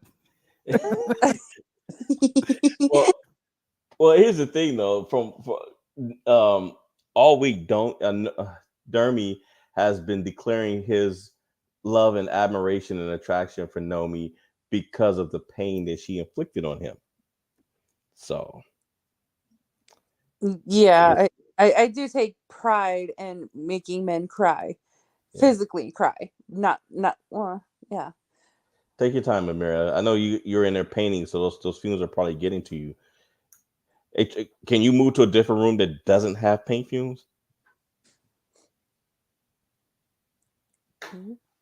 Oh, why am I Yeah. typing when I can talk? I just didn't want to talk because I thought there was an echo.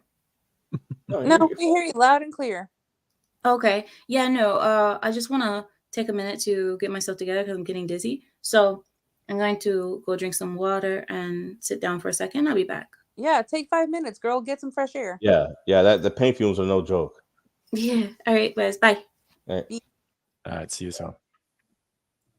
So, but also going back on the Dermy thing, I think it was last week's show where I did say like we went to go eat at this all-you-can-eat Brazilian steakhouse, and I ate more plates than Dermy. He had 13, I had 20.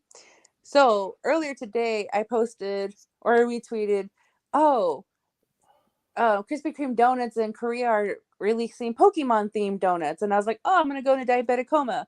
And then Devil comes in and he's like, there should be a competition between you and Dermy who can eat the most and fastest donuts in one sitting. I was like, all right, I'll do it. And Dermy agreed to do it too. So you might be seeing that soon. Oh, fair enough. I'm ecstatic. Can't wait. I did see True Pop's video that he put out this morning about his adventures in America that week, which was a pretty good video, actually. Yeah, really good. And that one video of him where there's someone with that slab of meat in front of his face with a sword, and he's cutting the meat in front of his face. I took that video. Nice.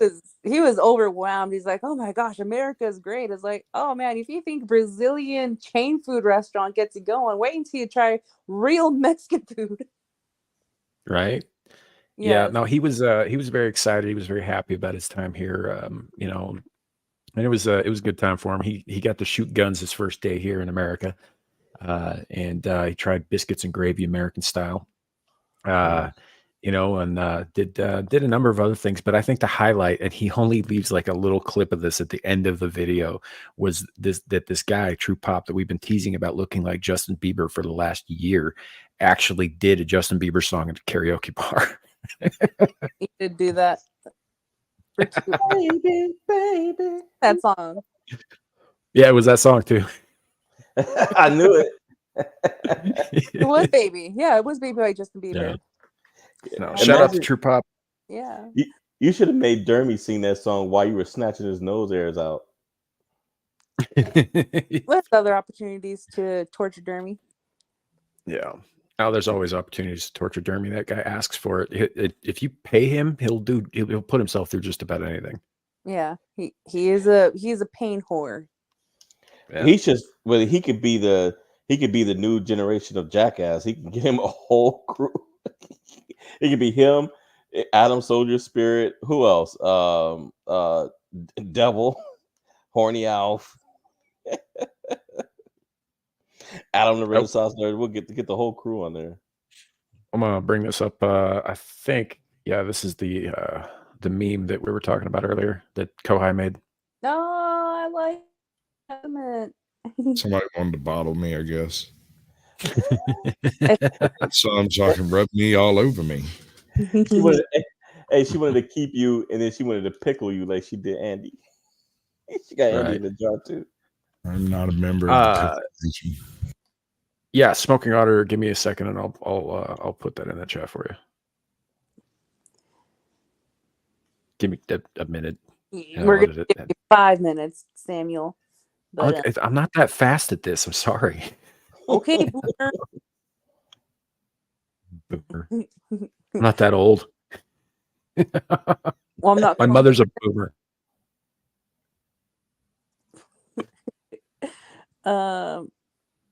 What is this? YouTube. So I am going to start a show Thursdays called YouTube Slave Class. And this is going to be the general motif. Pray tell, Squatch, what's it about? I've interviewed a whole bunch of different channels at this point, and I've gotten a story of how people get into YouTube from, I think, over 300 channels at this point. And so there's a lot of different reasons people start doing the YouTube thing, and all of them want to make money at it. And so essentially we're all branding or attempting to brand, but most of us will fail. And the rest of us will meet with some level of moderate success, right? Uh-huh.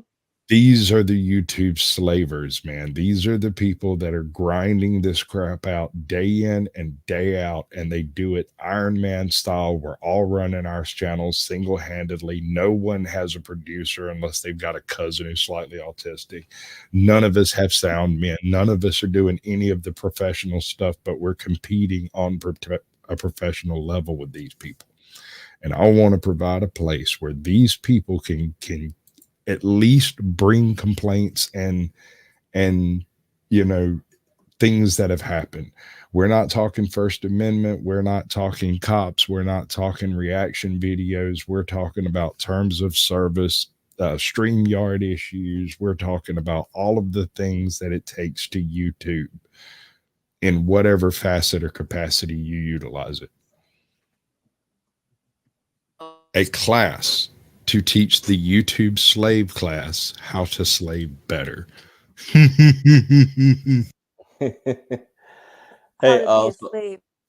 so I have a do me a favor, leave I'm gonna take the time right quick. I forgot that I told Suka I would show this. You can leave it up, Sasquatch, if you still want to show it.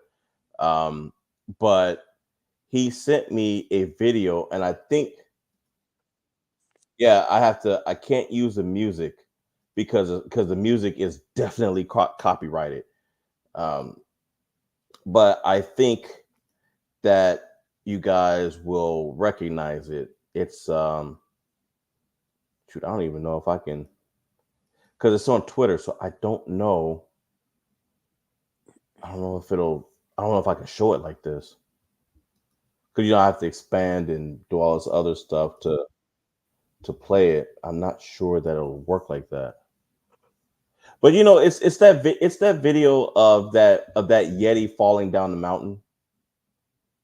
Oh shit, dude! I think I've got it here in the clips. Maybe. Ah, damn it! Did I? Yeah, no, it's not in here anymore. Shit. Let me see. I had it.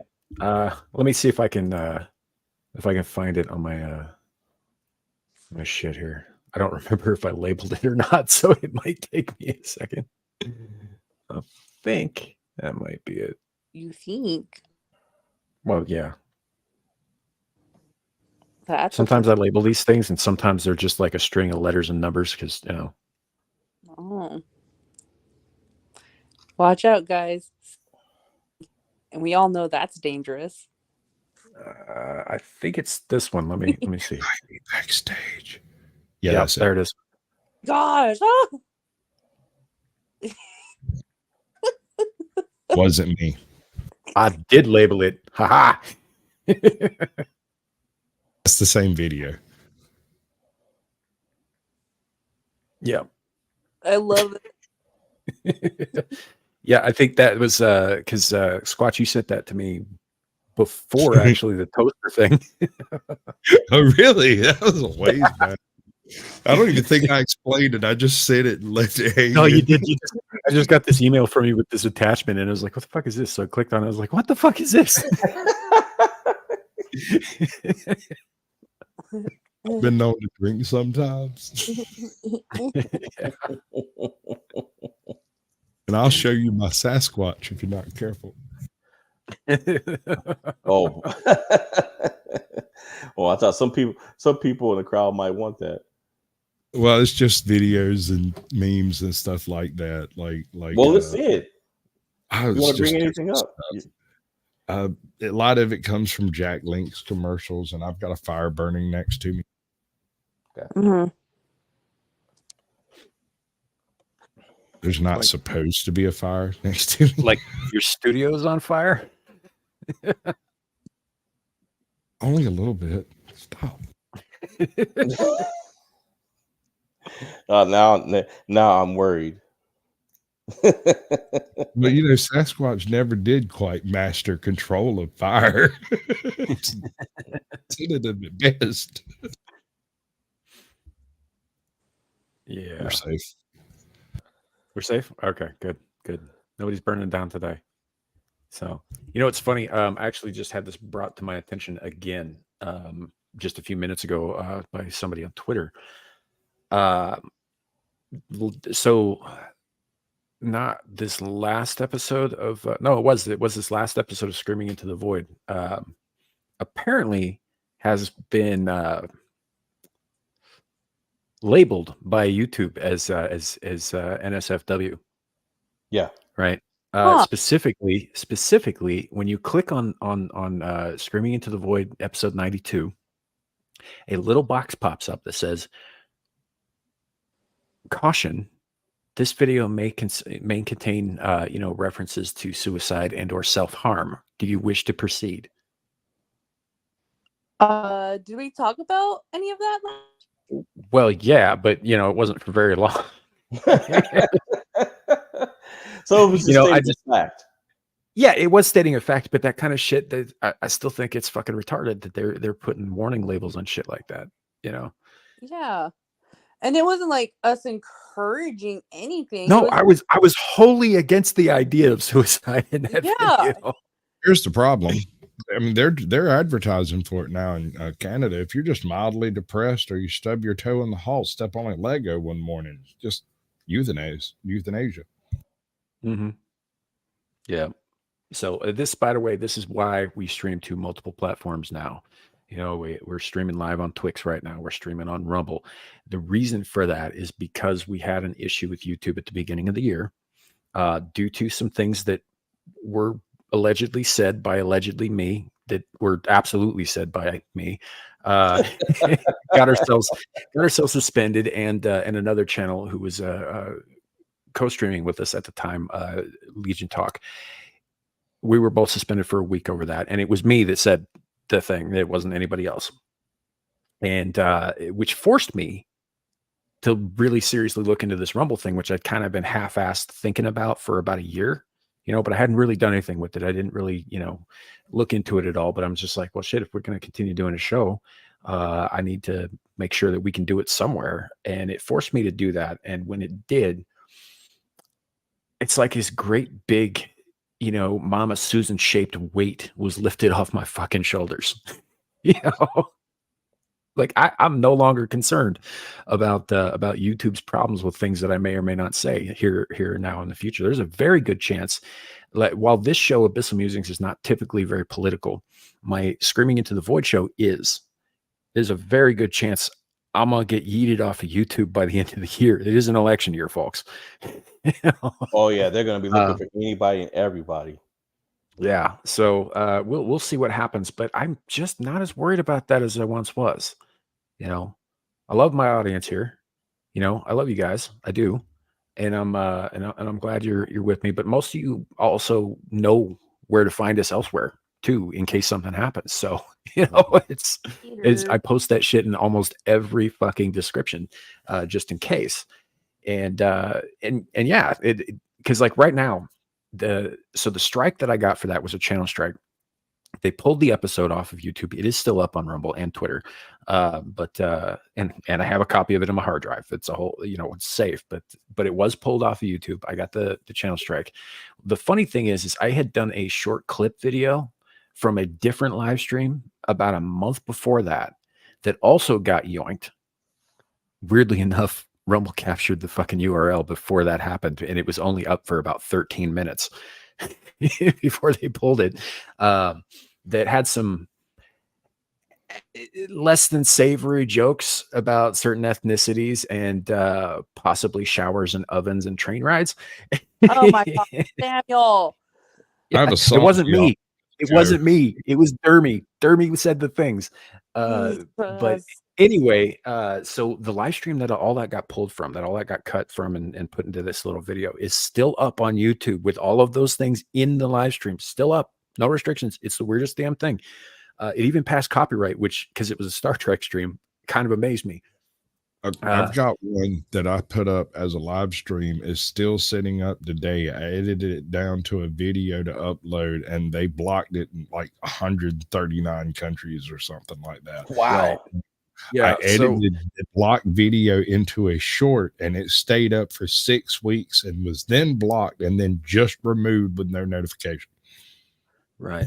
So the reason that I'm saying fuck YouTube, right? I love my audience here. The platform sucks. The people who run it suck. It's just, it is what it is. Is because that video got me my first channel warning for hate speech, right? Because there was things said in it that were just jokes that they didn't like. That warning is still on my channel. They will not remove that warning until I sit through this little like video struggle session to learn how wrong I was, and then I verbally apologize. Yeah, they will never take that off until I do the thing. I'm not doing the fucking thing, so here we are. So, yeah, but that's long story short. There's a good chance I'm going to say something this year that's probably going to get us heated. So we're over on Rumble. The link is in the description below. and X/Twitter, whichever you want to say. Yeah, and you can find both links to both my Rumble page and my Twix page on my YouTube channel page. Like both of the links are there, as well as my email. If you guys have anything you want to contact me with, it is on the channel page on YouTube. Yeah. So, and folks, I'm also going. I also want to plug. I'm sorry. Go ahead, Sam. I didn't know. I was just going to say that's really the be all and end all of it. I didn't really have much else to go in there. I apologize for running over you there at the last second. No, you're fine. But I also want to take the opportunity to also plug. And I know Sasquatch. I know we're gonna ask you at the end. Hey, do you want to plug stuff? But you guys check out Caucasian Sasquatch's channel, and also Know Me Without You. Know Me has she has her channel, and she also runs a channel called Dames and Dorks. They also stream on Thursdays. Great show, great content, just like Caucasian Sasquatch. Great content. So you guys. Get over there, get involved, because this is a crazy year. And if it's anything like it was 4 years ago, and correct me if I'm wrong, all three of you, but weren't people getting their channels yeeted literally for like nothing? Yeah. If we experience another purge like we experienced in the last election cycle, 2 of us will not be here in 6 months. Yeah. I can see that. Yeah. So, folks, Rumble's looking like a very viable. I'm on there are other options out there. We don't have to do this on YouTube. I just, the way I'm looking at it right now is that we got people who watch on YouTube. There are people who watch on Twix. There are something like 240 some odd people watching on Twix right now. There are people who prefer only to go to Rumble. So I'm not going to limit their options until YouTube forces me to limit their options. I see what you're saying, Suka, about doing like Ricada does, where he does like the first hour here and then jumps over to Rumble and all that stuff. And I know there are some other channels that do that, and it seems to be working well for them. But you got to keep in mind that those channels are monetized. They're looking to make money. I'm not putting any of my shit behind a paywall for anybody. So we're going to be on here as long as YouTube allows us to. With you. There is a very good reason to have a membership or a after hours thing. More stuff occurs, and I've been doing it for 2 or 3 years now. More stuff occurs in Sasquatch After Dark than I could possibly explain, because we are not public. Yeah, there's jokes. Honestly, I'm with that. Do all of that stuff. It's just that I run into a lot of people who, as soon as they do the extent of their stream, and as soon as it's done, they're gone. Right.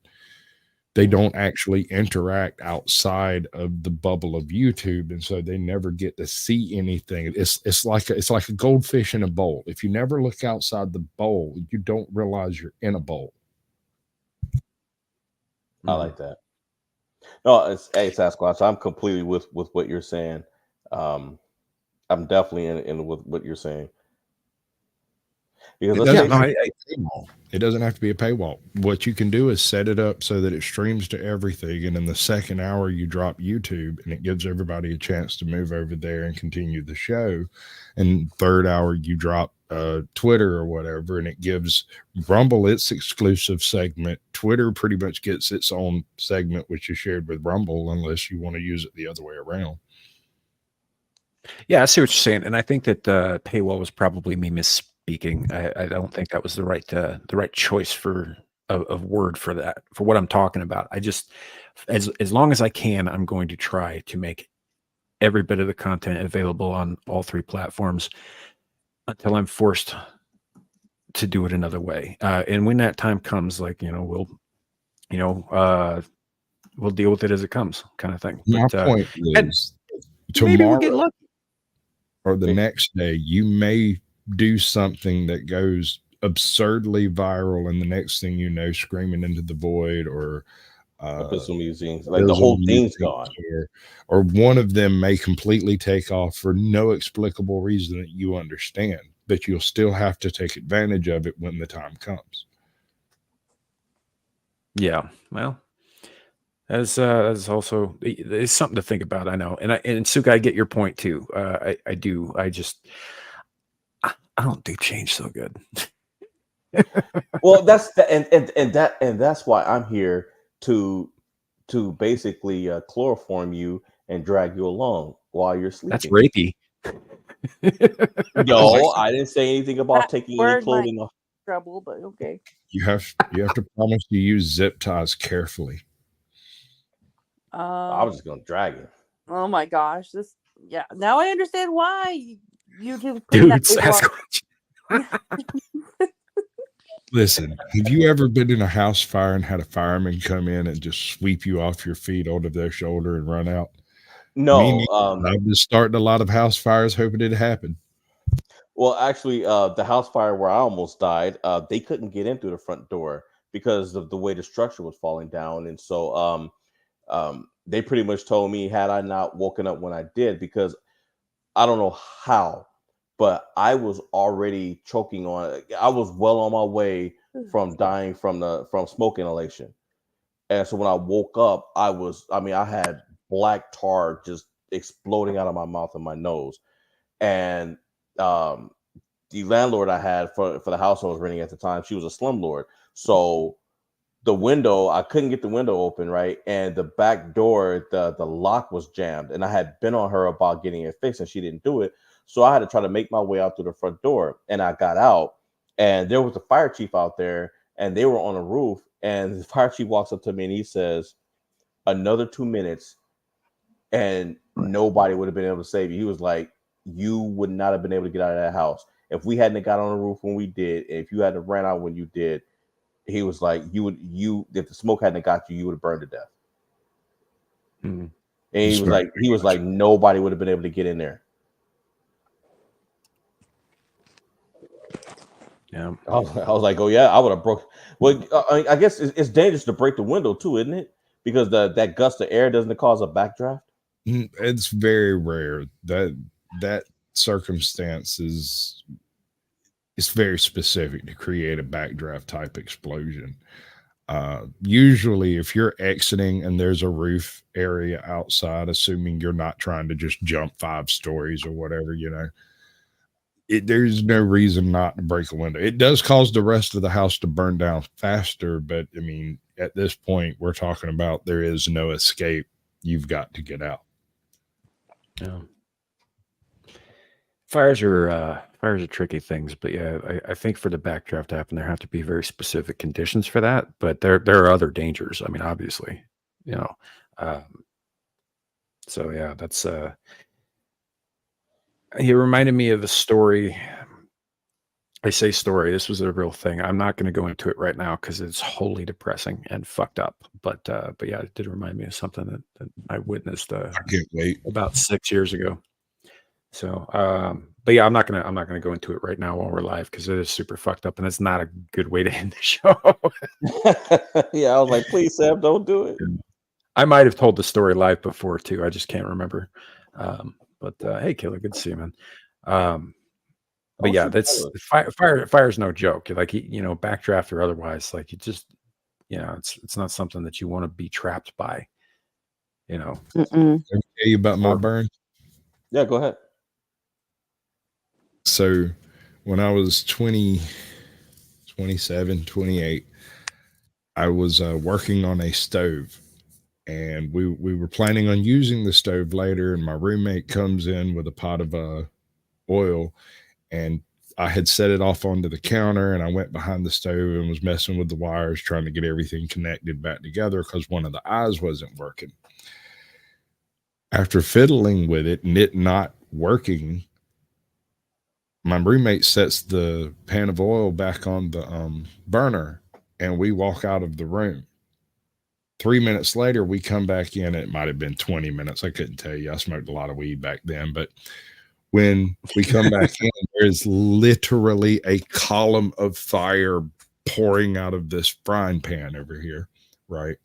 And there's nobody in the room. And I looked at my roommate and I said, keep everyone out of the way. And he said, okay. And I grabbed a towel and wrapped it around my hands. The towel was wet, but the part that I had a hold to was dry. And I grabbed a hold to it and made it almost to the door when every child in the neighborhood showed up outside. So I couldn't go outside with it. And I turned and looked at my roommate, and he goes, I'll clear the way, and turns and just he's a big boy. He just bulldozed everybody out of the way. And I started towards the door, and his grandmother comes out of the bathroom and steps in the way. And right about then, everything caught on fire suddenly. Like I got a splash on me because I was trying to dodge the grandmother, and I didn't have anywhere to go with it from there. And I had flaming fish grease poured down the backs of both hands, 3rd-degree burns. And this is when I found out that if you hurt me bad enough, I laugh like the Joker. I've known a few people who have that issue. Yeah. The burn unit that they use to debride your skin. And boy, you want to talk about threading being painful? This is the real deal, bro. It's the kind of stuff make you pat yourself like you're looking for your car keys. It's rough. Yeah. I've known a few people who have the laugh response instead of the cry response to pain. And it's just because their wires are crossed. It isn't because they don't feel the pain. Dude, it hurt. But I was in a burn unit and started giggling maniacally, and the look that woman gave me, and the dude that was in the bed across over here, who's 70% burned from a fuel burn fire in somewhere in the southeast, and he sits up, turns and looks at me, and the doctor walks over and goes, so we've got one of those. We'll take him right over here and do what needs to be done. They put me basically in a soundproof room and let me giggle my way through it. Yeah, because it's unsettling to everybody else.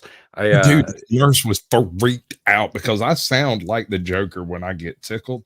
And you've seen the Joker. This is before the Joker was filmed. And I know when that woman saw that movie, she thought I met a guy like that once. Oh yeah. Yeah, definitely.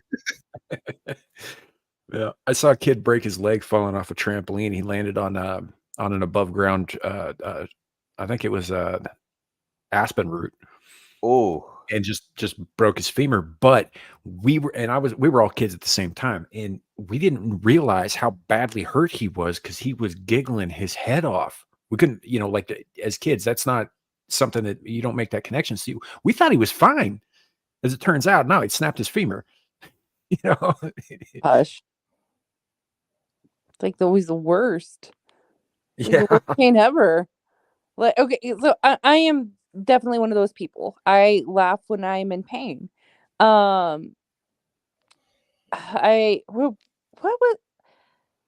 was it? Oh, because I was kayaking in Colorado once. This was years ago before I even lived there. I was kayaking with my aunt. I'm not tired, guys, I swear. But I was kayaking with my aunt, and our boat tipped over, and we hit a lot of rocks going down until someone saved us and like pulled us out of the water. And then I was just like giggling, laughing, but really I was like in pain of how much, you know, those white waves were hitting us, and how many like I was just in severe pain, and everybody thought I was just joking, or I thought I had like a good time. Like, no, like I'm in pain. I want to like go to the hospital because I think I'm broken somewhere. And I just remember I was just like, and then everybody's like, oh, you had a fun time. I was like, no, I'm in pain. So yeah, and and that's also very true, Zillage. I laugh at everything. But yeah, I even laugh at pain. Even when my toenail broke off in Vegas, I even laughed, like was breaking off. I was like, oh man, that hurts. Even when I fell down the stairs, real Joe Rosie, Dr. Rachel Lindbergh as my witness, they all heard me laughing when I was at the bottom of the staircase from I'm the the worst about laughing before I hit the ground. You'll hear me like, ha! Because I know This is I why understand. we got a rule in the friend group I grew up in. Like some of y'all know that I got a mildly violent, history. And I don't mean like I was a violent, out beating the shit out of random people or anything like that. But I used to cage fight, used to do a lot of stupid shit. We had a rule that if somebody got into, something happened to somebody, the first thing you do is make sure they don't have to go to the hospital, and then it's okay to laugh at them. But you don't laugh at them first. My friend group doesn't have that. They're like, oh, she's okay. She's doing fine. We always kept one sober guy at the party. It was usually Jim, because he was all straight laced, but wanted to hang out with the cool kids, and so did we. So we ended up hanging out together instead of hanging out with the cool kids. But since he didn't drink and only occasionally smoked and didn't do any real drugs, anytime we threw a party, we invited him over. And the rule was no one goes to the hospital till Jim says they go to the hospital. Because Jim's sober. He can make the decisions.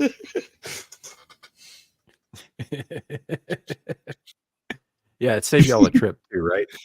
Oh God, there was a bunch of times. There was one time in specific though that I got really ill with him because a buddy of mine was hammered drunk and he fell off of a dock. Now, in Jim's defense, he didn't realize homie had cracked his head on the corner of the dock going by. And the little bump there wasn't but a little old scratch that night. I remember looking at it, but I was hammered, man. I was barfing scotch off the same dock. But he decided he didn't need to go to the hospital, and the next morning he never goes to sleep. He wanders around in the woods for a little while, and then eventually finds his truck and drives home, where he passed out and slept for 4 days. And somebody calls me one day, he's like, have you seen Jeff? He hasn't been at work. And I went to his house and ran him up out of the bed and made him go to the doctor. His ass had been basically in a coma. You'll find him on YouTube as Woofy. Woofy. I remember Woofy. That was him, dude. He ain't quite right in the head, but that's not because of the dock incident. He just is.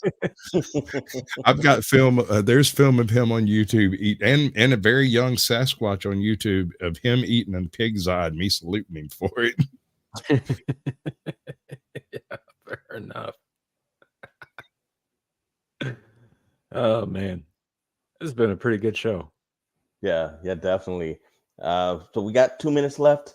With that, you guys want to start plugging yourselves? Well, I want to plug. Sure. What? That was gay. I was very happy to say it. No, you don't understand. I have a literal shield show. I will literally plug him to the audience. Fair enough. Caucasian Sasquatch. Once again, as always, brother, it is a great time hanging out with you. Glad you can make it. You wanna let people know where they can find you, what you got coming up? Okay, so on Tuesday, I produce AJOT's Corner for a channel called American Justice of Texas. You can find her on YouTube, and that's every Tuesday. It's whatever she wants to do, and we do that thing. On Thursdays, I'm going to be doing something I call the YouTube Slave Class, which is basically where we bitch about YouTube terms of service and all the problems that are happening with all the different tech and StreamYard's interface and all that crap. And that's more of an open panel type thing. On Sundays, I produce the Blast Radius for Captain Curmudgeon, which is a basically satirical news take, much in the vein of Not Necessarily the News, where we basically just take the piss on all of the various headlines that take place. And upcoming with the Tiffany Hanyard arrest, coincidence with her trial, whenever it comes out, assuming it is televised, we are going to be live streaming as much as we can put together. I got me, him, and Midlife Bro Logic getting together on that. And somebody's going to be mad because I think that's all I got at the moment. Oh, fair enough. As always, man, great to have you here. Nomi, what do you have coming up? Let's see. I took a little hiatus from and I will have. Is that on me, or is she roboted out a little bit? That's her. I thought it was on me. I thought it was me. Oh man. Nomi, start over. Just don't speak so loud. Okay, how's this? Can I Good. just speak softly? Okay. So I took a little hiatus from Midnight's Edge Espanol. I'm coming back because I have more content, and I have a video made so I can post on Monday about the Vegas trip. Dames and Dorks every Thursday. This Thursday we are Amarada as our guest, and I'm on Kick for gaming, so please come through as you'll see me die multiple times on Helldivers. Good For to, liberty and I don't know what to say democracy. to that. Nomitron. Nomitron. Yeah. No, it's cool. You guys are having horror on. She's good people. Yeah, man, I Yes, got to she is. spend time in Denver. So Denver, I'm not tired. I got to spend time with her in Vegas. Yeah. That's right. No, I gotta actually reach out. I gotta reach out to her and Sheep and see if I can get them back on the channel too, because they're a lot of fun. I love those guys. Bring them on here. We'll bring them on with Nomi, and we'll have a Caucasian Sasquatch. We'll have a party. Well, I'll check with Horror about scheduling because she's pretty rigid with her schedule. But yeah, we can see if we can work something out down the road. Larry, what do you got coming up? I will be making an appearance on Screaming Into the Void tomorrow. We're going to talk about, there was a veteran specific topic I wanted to bring up. And you guys can also catch me in the chat as a moderator on the world famous Exile Lioness 2 channel. And then I am finishing up on part 1 of my story Locomotive. So look for that. I finally got my groove back. And Am I the one who lost Larry? You guys didn't hear me? Oh, I heard you. Oh. I don't know, Nomi. I think that's on your end. Okay. Where's he? Well, Nomi knows my schedule. It's me. Yeah, Nomi knows my schedule. I'm the problem. But it's me. I'm the problem. I'm gonna go to bed now, guys. But I'm you guys can also catch me right here next week with my co-host Samuel the Infamous and Nomi Without You every Friday on Screaming Into the Void on Abyssal Musings. Now you're doing it. Yeah.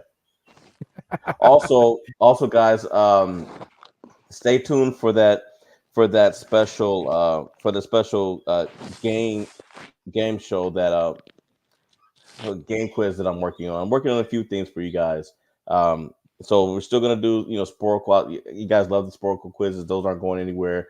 But we are working on adding more game content to it. And that is all. Nice.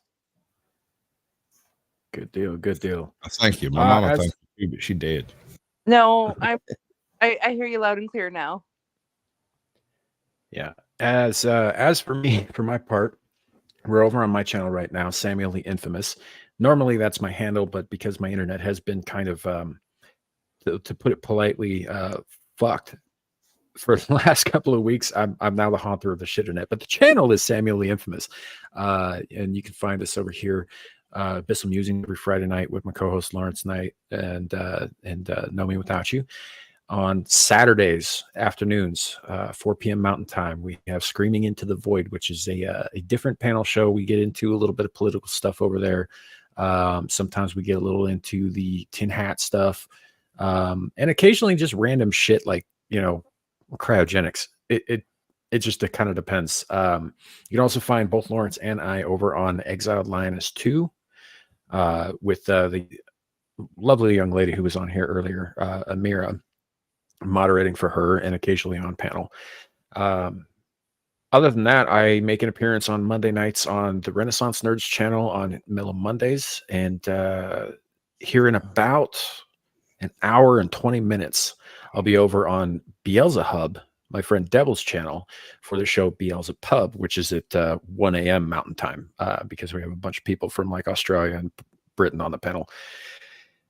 And that'll be a good time. So that's really about all I've got coming up. So yeah, thank you all for being here.